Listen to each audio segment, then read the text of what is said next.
Hello and welcome to the Southern View election special. 5,500 odd kilometers done. We are back from Tumkuru, where we were yesterday, to Bengaluru Central outside the Vidhan Sauda. Well, campaign's gone silent, not just for the 14 seats in Karnataka, but also the 20 seats in Kerala. The whole state goes to polls on Friday, like the 14 in Karnataka. But first, we'll focus and decipher Karnataka with two extraordinary Bengalurian veteran journalists, Sugata Srinivasa Raju and B.S. Arun. Both of them have covered Karnataka politics for many decades, know all the intricate grassroots equations, and hopefully will try and explore and may help us understand the different seats across this first phase. Remember, 14 seats go to the polls on Friday. This is the old Mysuru region. Of the 14, 12 are considered part of the old Mysuru region. Then you have Dakshin Kannada, Udupi Chikmagalur seat as well. That's in the race. Fascinating contest here.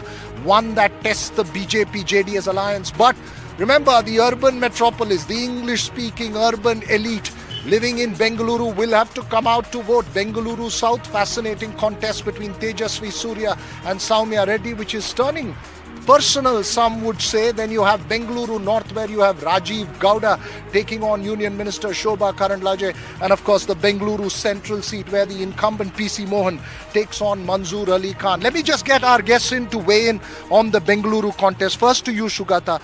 A fascinating contest in Bengaluru. It's been a BJP bastion all throughout, but the Congress seems to be challenging this time, fielding Ramalinga Reddy's daughter Soumya, who lost the assembly election by a very narrow margin against Tejasvi Surya. Seems like a personal battle for the Congress to take on. Yes, Veera. Bangalore looks very interesting. See, it's not just Soumya Reddy. A lot of ministers' children have been fielded, and that has kind of been a default strategy of the Congress party this time. I think basically because of the reluctance of senior leaders to contest. But that aside, Soumya Reddy, starting with Bangalore South, I think Soumya Reddy is a very hard-working person. In fact, I've liked the way she worked when she was MLA, and it was a pity that she lost by a few votes, 14 votes or 15 votes after she had been declared elected last time, that is last year. And I think she's come back with a certain vengeance and a mission, not just vengeance, but also a mission, because I have seen some of her campaign videos, and I think she goes about doing things extremely meticulously. But we have to sort of say this, that seat has not yielded to the Congress since 1989. Right? 1991, it was Venkatagiri Gowda, Deve Gowda's Beth Noir, who won the seat for the first time for the BJP. And ever since, for 6 long terms, it was, I think, Anant Kumar, till he passed away. And 2019, Tejasvi Surya has come in, and we have to be fair. Tejasvi Surya has filled up the shoes that of Anant Kumar's thing quite well. Not because he has done something extraordinary to the constituency, but I think he has built up a very good profile nationally as well, and is young, and is trying to sort of go out of the way to do things, and extremely articulate, and also a very polarizing figure. He also represents a constituency which is a mixed urban constituency, where there are a lot of influential Brahmin votes, no doubt, but I think the deciding factor is with the Okkaligas. I remember the seat. If you want me to continue, I'll tell you one thing. We'll get to that, but on the point that you're making in terms of caste breakup, remember, even in Bengaluru South, like an urban seat, the caste mix and other things is what journalists really explore. But Arun, explain to us this whole strength, the hold the BJP has over this city. These are, as Sugata was saying, Bengaluru South for so many decades. You've got Bengaluru North, Bengaluru Central. These are seats for over 2 decades where the Congress has not been able to even put a challenge to the BJP. What explains that? Yes, over the last many years, we have seen how BJP has virtually captured Bangalore City. Bangalore actually has 5 seats. It's Bangalore South, North, Central, and then Bangalore Rural, and even Chikbalapur. One constituency, which is Yelahanka, is part of the Chikbalapur, which is neighboring Bangalore.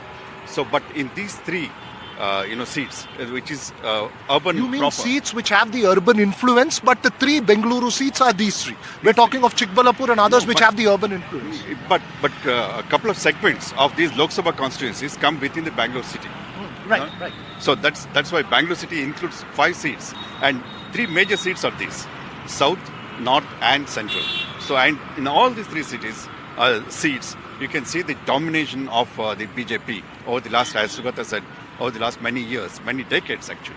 In fact, Bangalore South has been a bastion for I think more than 3 decades now. 1979, that was the first time when BJP won in that seat, and since then, as he said, 1989 was the only time when Congress won. R. Gundurao won that seat. When you come to North and Central, that's also become a stranglehold of the BJP. It's the several of these leaders have been fighting from there and winning, like P.C. Mohan. Sadanand Gowda, who became a minister last time, he was denied ticket. Interestingly, in Bangalore North. So it has 2 new candidates, Rajiv Gowda of the Congress and Shobha Karandlaje, who was Shifted from Udupi Chikmagalur down here. she was forced to shift. There was a Go Back Shobha campaign in Chikmagalur, and she was forced to find another seat, and her party leaders gave her Bangalore North. I know it's a fascinating contest in Bengaluru for the 3 seats, but we don't want to just get focused only on Bengaluru. We'll speak about Bengaluru more, but I just want to move further down from Bengaluru, where you enter what's known as the Vokkaliga heartland, Bengaluru rural, seats like Mandya, where you have H.D. Kumaraswamy taking on Star Chandru. Bengaluru rural is where D.K. Suresh, D.K. Shivkumar's brother, is taking on Deva Gowda's son-in-law, Dr. Manjunath. Then you have seats like Mysuru, Hassan.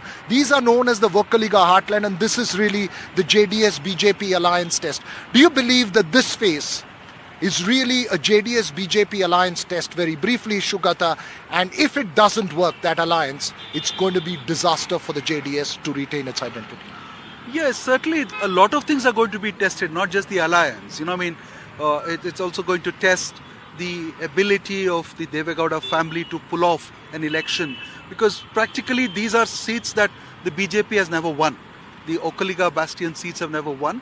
In the last elections, that is the 2023 assembly elections, both the Congress and the BJP made inroads into the Vokkaliga, bastion or the areas where I think they nicked off around 3% and 4% vote shares of the JDS, and JDS, which was usually around 30, 33 or 36, or best case scenario 44 assembly seats, came down to 19. And that 19 was a figure which I think pushed the crisis or a crisis button inside the JDS. And see, I personally feel that the JDS-BJP alliance is a far more natural alliance for various reasons, because they complement each other. Where they don't have their strengths, they complement each other. And see, they haven't been fighting at the grassroots as rivals for many decades. Years, and also the other thing is that, precisely, the Lingayat bastion, which the BJP has cultivated for the last 3 decades under the leadership of Yadurappa, has been mostly focused in the north of Karnataka, Hyderabad, Karnataka, Mumbai, not in the old Mysore region. Although Yadurappa, ironically and interestingly, Yadurappa himself comes from Mandya, right?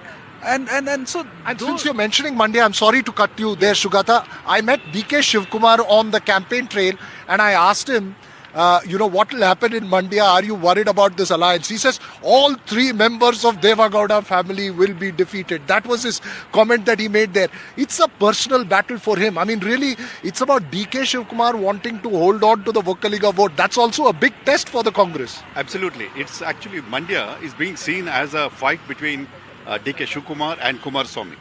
There is a candidate there, Star Chandru, but he is not being seen as the candidate. Shivkumar is the candidate. So that is a real battleground. In the assembly elections, Shivkumar proved himself as the Vokkaliga leader by winning a majority of the seats in Mandya district. Correct. So, and that's how he captured, for Congress, all these seats from Janata Dal. Janata Dal had been a powerful party in that entire Mandya, Hassan, as you have mentioned, these areas in Bangalore district, Bangalore rural district and Mysore. But now Congress has given them a run for their money. And this is one test now to prove who is the leader of the Vakaliga in the Vakaliga heartland, whether it's Kumaraswamy or DK Shivakumar. So that's the story within the story. These election results will have almost an entire implication as far as the state political equations. Veera, it's always been like that. For instance, DK Shivakumar has contested against the family, the Devegowda family in the past. He has put up strong candidates. In fact, in 2004, Tejaswini Gowda defeated Devegowda in Kanakpura, I mean in the what has become Bangalore rural now, and Devegowda retained the Hassan seat. I mean, Devegowda went to the parliament because he had won the Hassan seat. He was contesting 2 seats. So there has always been that personal rivalry, and Devegowda lost that seat in '89 to his own Shagir, PGR Sindhia. So it's always personal in intricate politics. grassroots equations of Karnataka politics where vote shares on paper don't necessarily add up on the ground at the end of an election. I just want to focus on 2 more seats. Lost, by the way, DK lost against Devegowda in one of the elections too. I remember. In a parliamentary election. That's right. We'll check those facts out. But looking at 2 more quick constituencies going beyond that region. Remember, 14 going to the polls. 2 very quick constituencies. Udupi Chikmagalur, where Shobha Karandlaje was shifted out, and you have Kota Srinivas Pujari, who's the BJP's leader in the Legislative Council, contesting against an ex-MP of the Congress who has a very strong, credible image in that local area, Jayaprakash Hegde, as well as then you have the Dakshin Kannada seat, where the BJP wins these seats, by 20-25% vote shares. Dakshin Kannada, Uttar Kannada.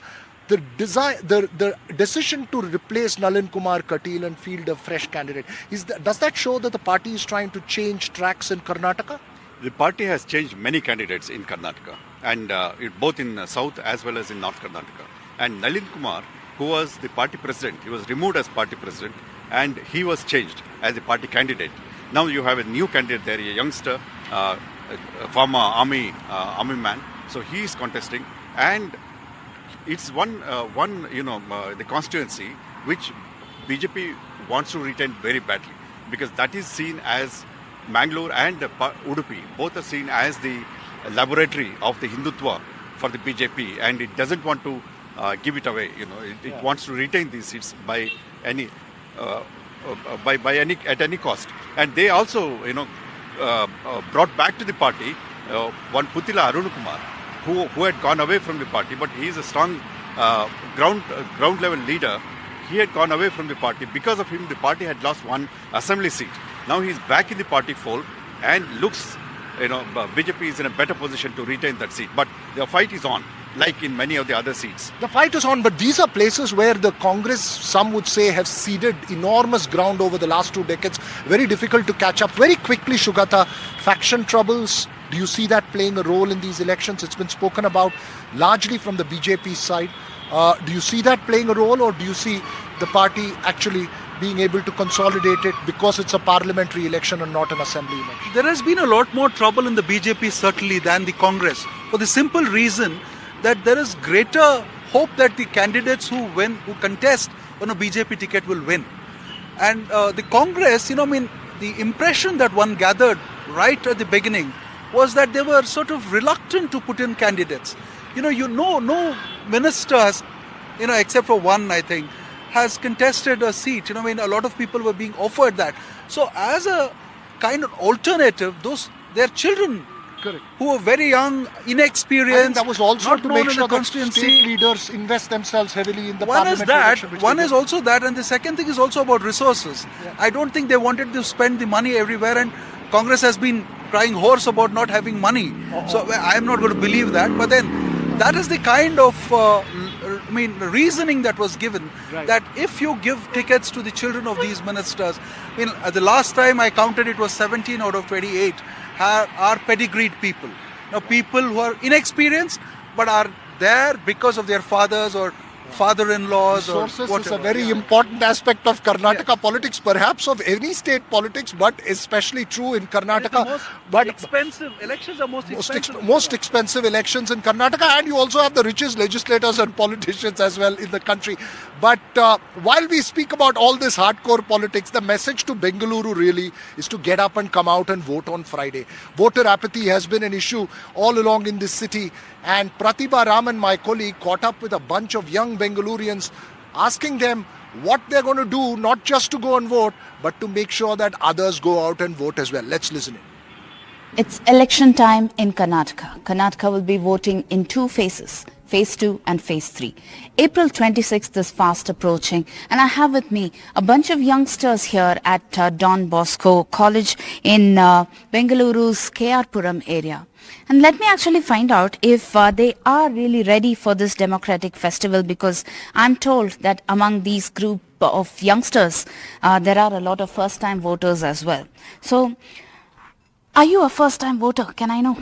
Yes, of course. I am a first-time voter. Okay. Hoping this time election to be good and willing all the promises what the people have done to just fulfill it, and we should not get any disappointment from any.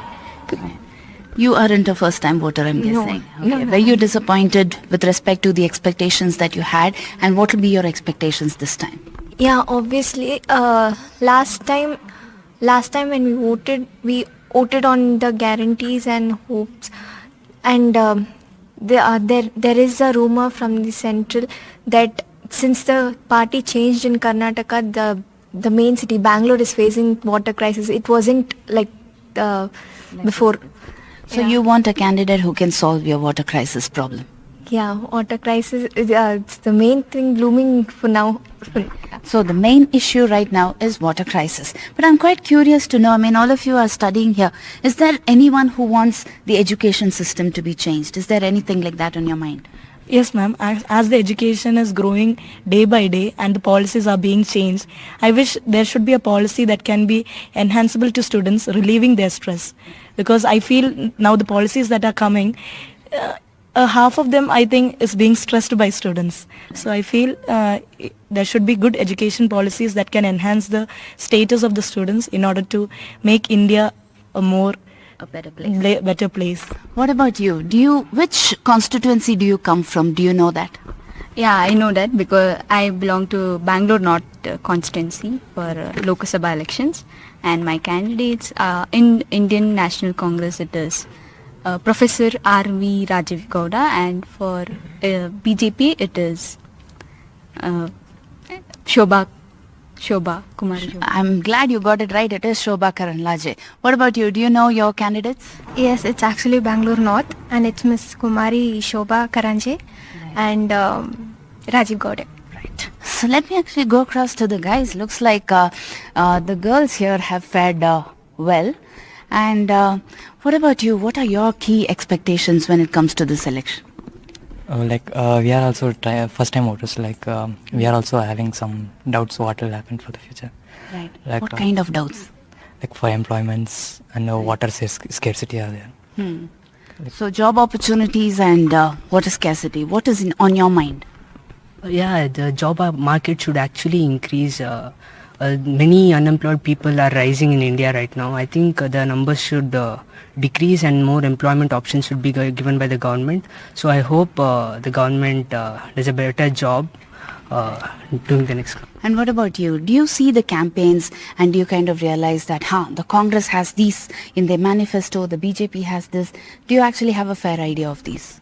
Actually not, but I think whichever party comes to power, I hope it's gonna benefit the society and for the individuals inside the society. So first time voters, they're extremely excited about partaking in this democratic festival and also believing that that one vote of theirs would definitely bring in a change. And will it or not, we will know on June 4th. With camera person Govind, Pratibha Raman in Bengaluru for NDTV.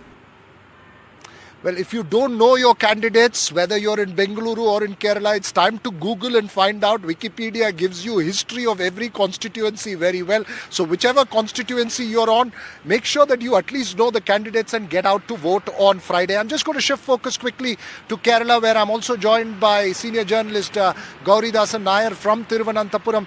Just to give you an overview of Kerala, fascinating contests there. Some of them three-way fights like Thiruvananthapuram, where you have Tharoor versus Panniyin Ravindran versus Rajiv Chandrasekhar. Remember the BJP Congress number 2, 1 and 2 there. The Congress incumbent MP has won this seat since 2009. Then you have seats like Attingal, where you have V. Muralidhar and Union Minister of State contesting against the incumbent MP Adur Prakash of the Congress and V. Joy of the CPIM. And of course, Alapi, the only seat, Alapura, the only seat that the Congress lost in 2019, where you have KC Venugopal contesting there. Of course, Central Kerala, you have seats like Thrissur, you have seats like Pathanamthitta, which are again a three-way fight. Candidates like Suresh Gopi of the BJP knocking to get through in those seats there. And of course, you have fascinating seats like Wayanad and Vatakara in North Kerala. Every seat a story in itself in Kerala. Gauri, the large message of this election, you have one story in South Kerala, but in Central Kerala it's about bridging the Hindu-Christian, bringing together the Hindu-Christian vote for the BJP. How is it panning out? If it were a normal election, it is 50-50 in Kerala.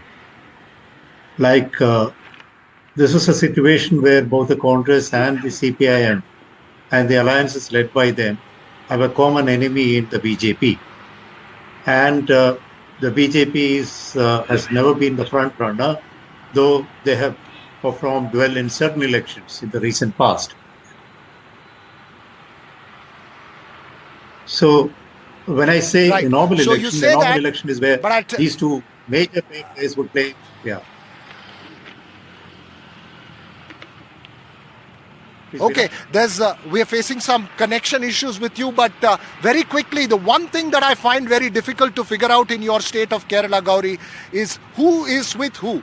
Because the Congress accuses the left and the BJP of a tacit understanding.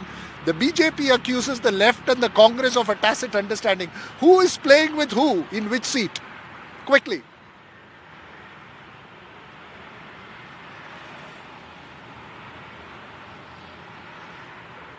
This is a bitter contest as of now in Kerala, because the BJP is bent on making its mark and also probably also trying to win at least 1 or 2 seats, 0-1, 0-2. That's their target. Whether they would make it is a big issue. So, but this is panning out across Kerala, where they are taking on both the Congress and the CPIM. And Okay, we seem to be having some connection issues with Gauridasan Nair, but we'll move on now. But I think the fascinating aspect, I think as journalists who've covered elections for many years, all of us have fascinating stories. I think in this trip, what we figured out is that you need to have special abilities to drive along with a convoy. You've got people like Rocket Ramesh, who is Sashi Tharoor's driver. Then we met Kanimuri's driver, Satya, who challenge us that we can never follow them in that bit. So what's your fascinating election story as you wrap up on what the national import of Kerala is for me? I will straight away go to the national import of Kerala, because I've not been on the field this time. After 3 decades, Veera, I have not actually been to the field. I've just been doing data and analysis and stuff like that. Anyway, Kerala, is very important in the mind of Mr. Modi, Kerala and Tamil Nadu. But, 2 or 3 months ago, people said there was no hope in hell that they would win anything at all. And even now, probably that sort of is true. But certain things have shifted there. And BJP has done something very smart. They've reduced their focus from 6 seats to 3 seats, and I think Thrissur looks a bit hopeful for them. Yeah. I think Athingal is again another seat that you mentioned. Thiruvananthapuram, of course, but I think Mr. Tharoor is running a little ahead, is what I hear from my journalistic colleagues. And see, the fascinating thing about Kerala is, and because in the national BJP kind of trajectory, is that it's almost 45% minorities. And the rhetoric nationally of the BJP has been anti-minorities, especially Muslims. The lone Muslim candidate Right. of the BJP also fielded there from Malappuram. Absolutely. And one last thing is that the Christians there again are not a homogeneous lot. There is the Latin diocese, there is the Syrian Christians. So all of them think differently. So we don't know how things will get aligned to consolidate something for the BJP. I'm in the last minute of the show. Last word to you, Arun. Would you want that word to be on Kerala or on Karnataka? Take your pick. Tell us what's going to happen. Well, I know better about Karnataka than Kerala. Although I was just yesterday, I was speaking to my friend in Kerala. He had been traveling across Kerala, and he was saying that it's a real test between the UDF and the LDF. Of course, BJP is the most interesting point there as to which are the seats they are going to do better. They are certainly going to increase their vote share as they are likely to do in Tamil Nadu. But winning a seat, whether it's a Patnamthitta or Thrissur or even Trivandrum, would be a difficult proposition. That's what he was saying. Okay, a fascinating contest there. We'll keep a close track of it. Vasudha Venugopal is up next with a special focus on Kerala. We're wrapping out our Southern View election special for the moment before we re-begin for phase 3. That's all we have time for. The news continues here on NDTV.